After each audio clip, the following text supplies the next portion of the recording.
오늘 미국 알코아가 실적을 내놓으면서 3분기 어닝 시즌이 본격적으로 시작됐습니다. 전체 미국 기업들의 실적 전망을 보시면 일단 매출은 전년 대비 2.6% 늘어날 것으로 예상이 되고 있는데요. 7개 분기 만에 처음으로 플러스로 돌아서는 것입니다. 하지만 이익에 대한 전망치는 조금 악화됐습니다. 2주 전만 하더라도 전년 대비 2%의 감소를 예상했는데요. 이보다 좀 더 악화된 마이너스 2.1%가 예상되고 있습니다. 이렇게 이익이 마이너스를 보이는 것은 6개 분기 연속의 흐름입니다. 특히나 여전히 에너지 산업 부문에서의 그 마이너스 이익 행렬이 이어지면서 전체 기업의 이익 성장세를 깎아먹고 있다는 평가가 나오고 있습니다. 미국의 대선 2차 TV 토론이 끝난 이후에 그 토론 때까지만 하더라도 양 후보 간에 아주 비등한 결과였다라는 이야기가 있었는데요. 이후에 민심은 점점 클린턴 쪽으로 기우는 모양새가 나타나고 있습니다. MBC와 월스트리트 저널이 함께 설문조사를 실시한 결과에 따르면 클린턴, 힐러리 후보가 더욱더 높은 지지율을 보여주고 있습니다. 전체 4명의 대선 후보를 대상으로 했을 경우에만 보더라도 이 클린턴 후보는 트럼프보다 무려 9%포인트 앞서는 모습이 나타나고 있습니다. 양자 대결로만 봤을 때에도 10%포인트의 지지율 격차를 보여주고 있는데요. 한 자릿수에서 두 자릿수의 격차를 더욱더 넓혀나가고 있는 상황이고요. 힐러리 후보의 당선 가능성은 그 어느 때보다도 높게 전망되고 있는 모습입니다. 한편 미국 기준금리에 대해서는 서둘러서 올릴 필요가 없다라는 의견이 재차 나왔습니다. 비둘기파 중의 하나인 미니애폴리스의 닐 카시카리 연은 총재가 밝힌 건데요. 물가가 여전히 2%를 밑돌고 있다는 점을 강조하고 있습니다. 실업률 5%는 노동자들이 일자리를 잘 찾고 있다는 증거지만 물가가 개선될 때까지는 기다려야 한다는 입장이고요. 내년부터 투표권을 갖게 되는 그의 의견은 경제가 더 일자리를 창출할 때까지 저금리가 필요하다는 의견입니다.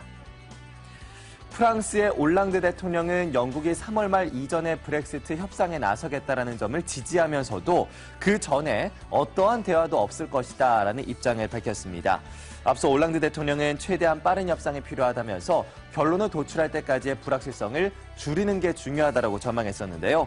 지난주에도 영국이 대가를 치르지 않고 유럽연합을 떠나는 것은 불가능하다라고 밝히면서 강경한 태도를 보인 바 있습니다.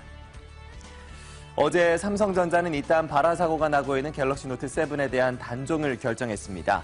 하지만 그에 대한 시장 전문가들의 평가는 그리 나쁘지 않았는데요. 일단 갤럭시 노트 7의 전체 비중이 5에서 6%로 삼성전자 실적에 있어서는 미미하다라는 판단이 나왔습니다.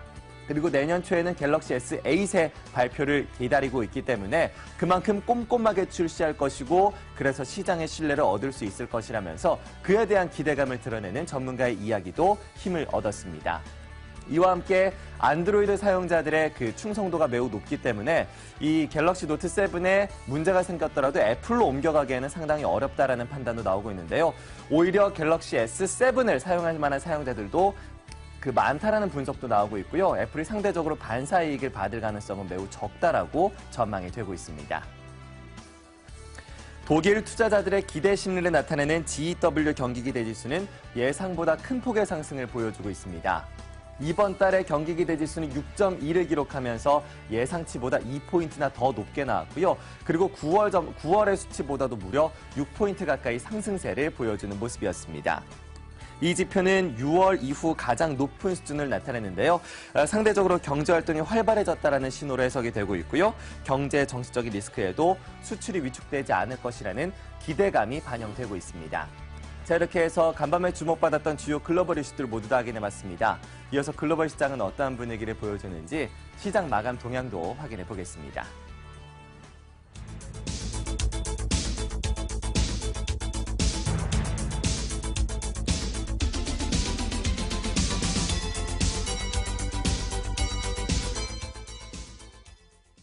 글로벌 증시 마감 동향 점검합니다. 어제 아시아 주요국 증시는 모처럼 함께 개장하는 모습이 있었죠. 하지만 주가의 움직임은 달랐습니다. 일본과 중국은 올라갔습니다만 홍콩은 하락한 채로 마무리가 됐는데요. 일본에서는 엔화 약세폭이 조금 더 확대가 됐고요. 유가 상승의 영향을 받아서 올라갔습니다. 일본에서도 삼성전자 갤럭시 노트 7의 생산 중단 소식이 전해지면서 애플의 부품을 납품하는 일본 기업들의 주가가 올라갔다는 특징도 눈에 띄었습니다. 됐습니다. 일본 니케이 지수 1% 가까이 상승했고요. 중국에서는 이 부채 감축 계획을 나오면서 상해 종합지수가 상승하는 모습이 있었습니다. 0.6% 오른 채 3,065포인트에서 거래 마쳤네요. 반면에 최근 중국에서 부동산 가격 억제책을 내놓으면서 홍콩에 있는 부동산 개발주들이 하락했다라는 점 홍콩 증시의 하락 요소가 됐습니다. 1% 이상 밀려난 채 마감이 됐습니다. 자, 어제 우리 코스피 시장 흐름 기억하십니까? 코스피는 1% 이상 하락하면서 시간이 갈수록 낙폭을 키워나갔습니다. 일단 시가총액 최상단 종목들을 제외하고 본다면 상승하는 종목 수도 많았고 그 밖의 종목들의 움직임도 괜찮았습니다. 하지만 코스피의 시가총액 17%를 차지하고 있는 삼성전자가 급락했다라는 점 시장엔 부담이 됐는데요. 외국인은 어제 코스피에 3,500억 원을 매도했습니다. 그중에 3,300억 원이 삼성전자로 집중된 건 결국 외국인은 삼성전자를 팔았다가 되겠죠. 어제 코스피는 2030선 겨우 지켜낸 채 마무리가 됐습니다. 자, 그럼 삼성전자는 주가 흐름 어땠을까요? 어제 종가를 보고 제 눈을 의심했습니다. 8% 급락한 채 마무리가 됐죠. 154만 원대까지 내려갔습니다. 2008년 글로벌 금융위기 이후 최대 낙폭을 기록하면서 9년여 만에 가장 큰 낙폭을 나타냈습니다. 일단 사실상 단종이 된 갤럭시 노트 7, 앞으로 그것을 수거하는 데도 상당한 비용이 들 것으로 시장은 전망을 하고 있죠. 노무라 증권에서는 삼성전자의 4분기 영업이익은 최대 3조 원까지 줄 수 있다라는 전망도 내놓고 있는 상황입니다. 오늘 수급과 그리고 흐름이 어떻게 진행이 되는지 면밀하게 따져봐야겠죠. 삼성전자뿐만이 아니라 파트론 등의 삼성전자와 관련된 종목군들 하락하는 모습이 있었고요. 반사의 기대감 속에서 애플, LG전자 등의 주가는 좋았습니다. 어제 LG전자 주가 보시면 5% 이상의 급등세를 나타냈죠. 갤럭시 노트 7의 생산 중단으로 인해서 최근에 나온 LG전자의 신제품 V20이 조금 더 팔릴 수 있을 것이다. 기대감이 나온 영향이었습니다. 자, 그리고 LG전자와 관련한 부품주의 움직임도 함께 괜찮았는데요. 옵트론텍 살펴보도록 하겠습니다. LG전자 V20 휴면에 들어가는 이 듀얼 카메라 광학 필터를 전량 공급하고 있는 업체인데요. 이틀 연속해서 10% 가까운 상승을 나타내고 있습니다. 어제는 4% 이상 올라간 채로 마감이 됐습니다. 자, 이렇게 국내 증시까지 흐름 점검해봤고요. 오늘 새벽에 마감된 뉴욕 증시 분위기 어땠는지 확인해 보시죠. 1% 이상의 상당히 큰 낙폭을 기록하며 3대 지수 모두 다 밀려났습니다. 일단 알코아가 실적을 내놨는데 실적이 부진했습니다. 이로써 어닝 쇼크에 대한 우려감이 등장을 했고요. 이 달러화가 강세를 나타냈습니다. 파운드 약세의 영향이죠. 그로 인해서 앞으로 기업들의 수익에 대한 우려감이 함께 나타난 점 증시의 심리를 위축시키는 요소였습니다. 여기에 유가도 하락 전환한 점도 영향을 미쳤죠. 자, 다우지수 조금 더 흐름 자세히 살펴보겠습니다. 출발하고 나서부터 낙폭을 점차 키워나가는 움직임이 포착이 됐습니다. 기업 이익에 대한 불안감이 등장하면서 그간 증시는 기업 이익에 대한 기대감 속에서 밸류에이션을 한껏 높여놨는데 상승의 요건이 없어졌다라는 평가 속에 이 지수가 많이 내려가는 모습 확인이 됐고요. 헬스케어 종목군들의 하락이 유난히도 두드러졌었죠. 힐러리 후보의 지지율이 올라가고 있기 때문에 이 섹터 종목군들 모두 하락하는 모습이 있었고요. 일부 종목에서는 매출 전망까지 하회하는 모습 확인이 됐습니다. 1% 이상 밀려난 채로 18,129포인트에서 마감이 됐습니다. 자, 업종별 분위기 살펴보겠습니다. 11개 업종 모두 다 하락이었습니다. 그중에서도 앞서 언급드렸던 헬스케어 업종이 2.5% 가장 크게 밀려났고요. 유가가 하락 전환하면서 에너지 업종도 1% 이상 하락이었습니다. JP모건 등의 금융주 역시나 부진했고요. 유틸리티, 소비재, 소재 업종까지 모두 내려가는 모습 있었습니다.